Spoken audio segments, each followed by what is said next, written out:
All right, I'm doing fine. I know the one, I talked to the other one earlier, and the one doing a pretty fine job of it, and I just asked him to move down for y'all. Oh, thank you. Yeah, I was listening to him talking about antennas, and I made a comment earlier that we had a net stopping at 3:13 or 3:30 earlier. I guess it's about 25, 30 minutes ago. Really nice guys. Hey, I helped y'all. Hey, I helped y'all out. Tell Jim I said howdy. I'll look at y'all a little later. I'm going to go back down and talk with him. AG4, WQQ. All right, WQQ, KC4, WQQ, with the beautiful sounding audio. N9G.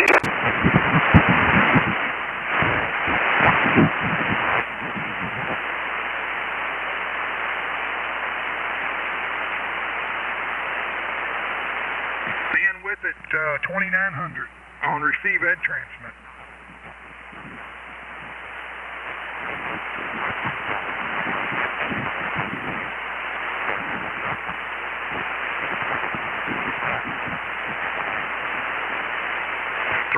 PM.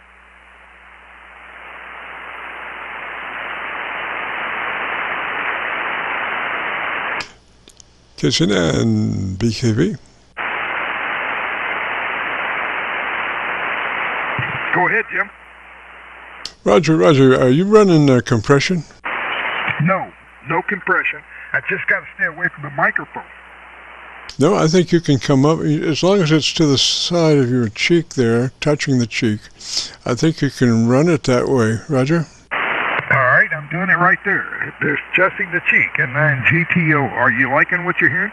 Oh, yes, sir. That's much more stable. It's much more consistent than the other way. It was kind of in and out, Roger. But when you touch the corner of your lips, that proximity kind of establishes itself as this is about as loud as you're going to get unless you swallow the mic, you know. And so you're very consistent when it's actually touching the corner of your lips. Roger that, Jim. That's not a problem. I got that, and it sounds better, too. I like what I'm hearing. N9GTO.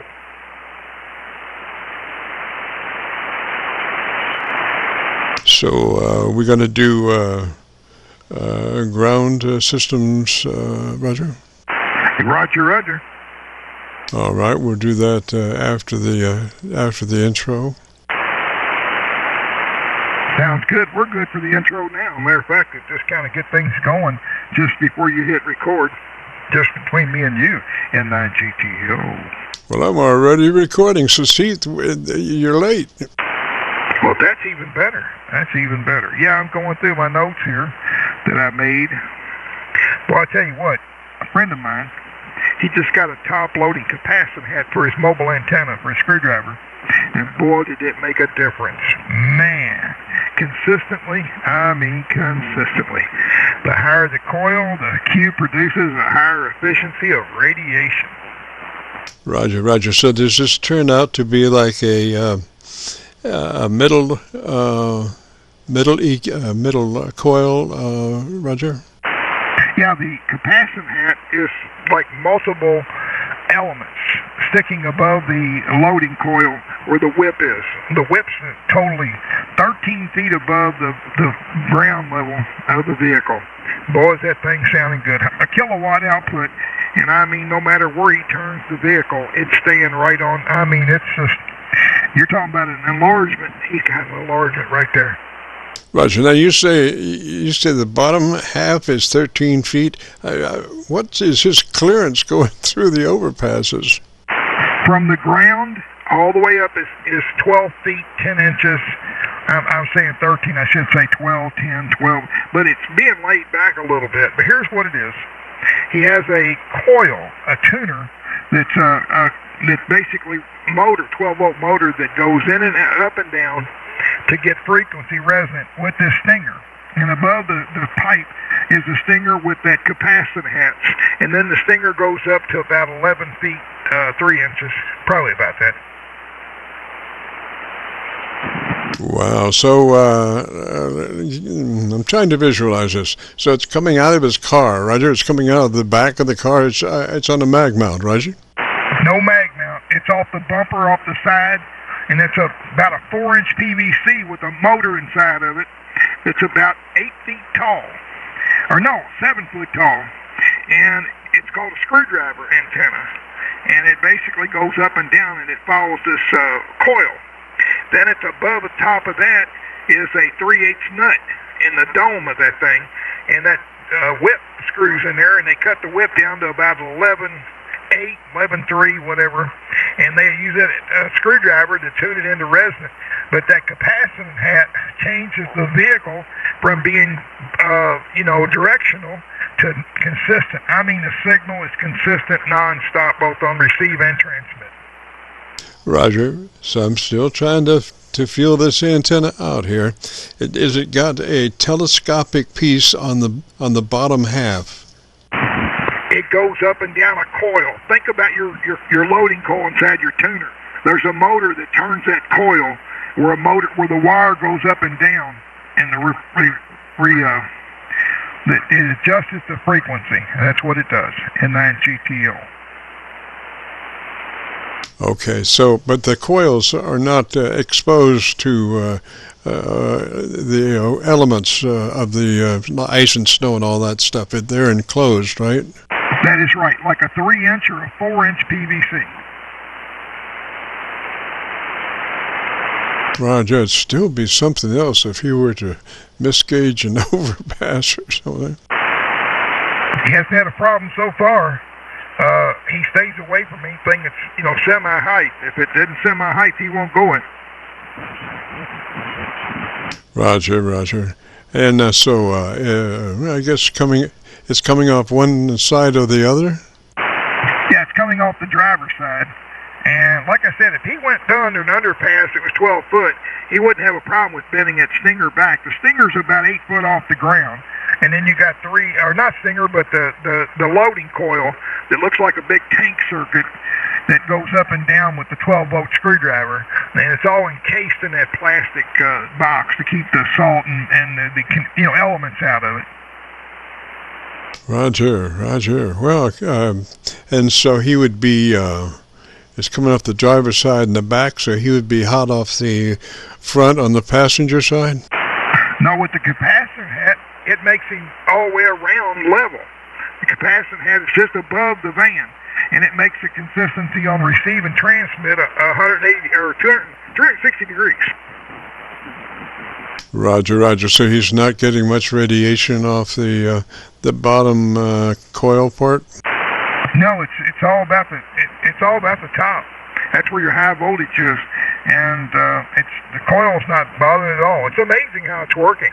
I've been talking to him last night, and man, he's just been, Roscoe. I'm going to send you a link to your email later tonight of what it looks like, and I got a picture of it, by the way, picture of his van.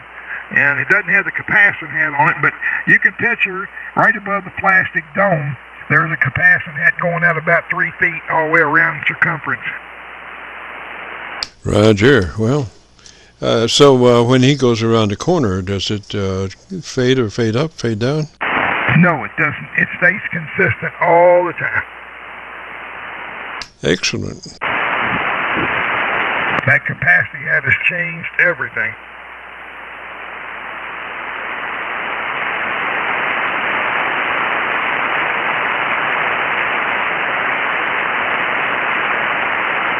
Makes me want to get a pickup truck, but I enjoy sitting in here on this station there, over. Oh, Roger. So much more, particularly in the summer, well, in the wintertime too, it's so much more pleasurable in the home 20 than stuck out on a ridge somewhere. Yeah, listen to this station. You are so much right about me talking into this microphone at a 90-degree angle. God, it sounds so much better. Thank you for the enhancement. Yes, sir. That's that's an electret mic, so you just have to approach it that way. Yep, that it is.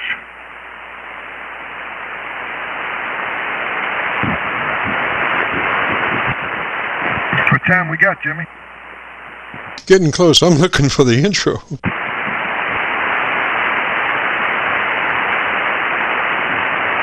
You should have that pre-recorded.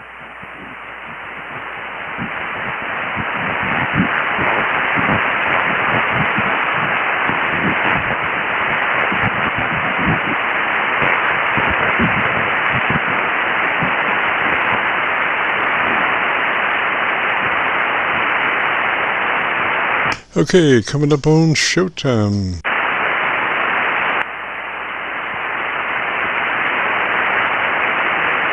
10-9 GTO.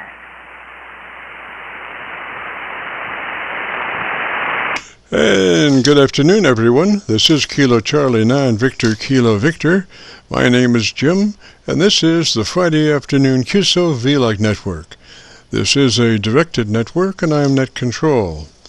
If at any time during this net should an emergency arise, please notify net control, and we'll stand by and allow those in need to access this frequency. Is there any priority or emergency traffic at this time?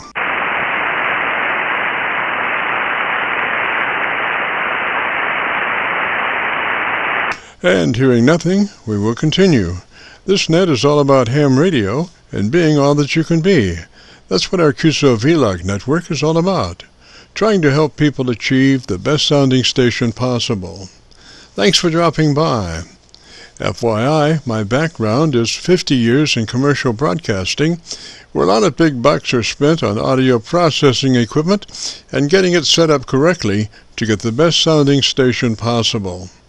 Well, long story short, when I became a ham radio operator, I could hear immediately a large discrepancy in on-air technical proficiency. A lot of stations were running with very poor mic equalization, very muddy, with little articulation. And as I continued to work stations, I realized most of the stations were also running very low average peak modulation, many around 30% of average peak modulation. So with my background, I felt I could help, or at least try. And so I started the Qso-Vlog network with the phrase, if you have a radio you want to check out, give us a shout. And today, we're currently featuring over 3,000 Qso-Vlog Aircheck recordings. And you can access these recordings by going to YouTube and doing a call letter search for KC9VKV, followed by the word logbook. And we also have a newer series called KC9VKV Highlights. That's Kilo Charlie 9 Victor Kilo Victor, followed by the word highlights on a YouTube search. These are some of our less technical and more human nature philosophical kinds of QSOs. That's KC9VKV, followed by the word highlights on a YouTube search. Both KC9VKV Logbook and KC9VKV Highlights are segments of our main YouTube homepage of Jim's Radio Story, where we celebrate a 50-year career in commercial broadcasting. A 50-year journey from a 5-watt pirate radio station as a 12-year-old to production director of a major 50,000-watt AM broadcast facility. And the thing that makes this truly a unique story is that I have all the actual masters from all along the way. Over 2,600 shows, including many full-length major music concerts and radio documentaries. You'll have to check it out and subscribe. Jim's Radio Story on a YouTube search. Our mission statement for the Qso-Vlog network is to establish a higher level of radio transmissions of the human voice by the intelligent utilization of available electronics and current amateur radio transceivers. Also today on the transmit side, we'll be running our no SWR specially oriented resonant tuned dipole antenna. One leg of this resonant tuned dipole antenna runs broadside to Montreal, Canada. The other leg runs broadside to Miami, Florida. As we were constructing our station, our mantra was 20 over from Montreal to Miami with a hotspot in the Carolinas. And although conditions may vary, the general performance of this antenna supports its mission. Also today we'll be running our input source indicator. So when we switch from an internet SDR receiver to our local receiver, you'll be able to hear the switch and see the switch. You'll have to check it out on our Qso-Vlog video. And with that being said, this is the Friday afternoon Qso-Vlog network. And let's open it up and see who's out there. My Elmer, I hope, is out there. Elmer, are you out there?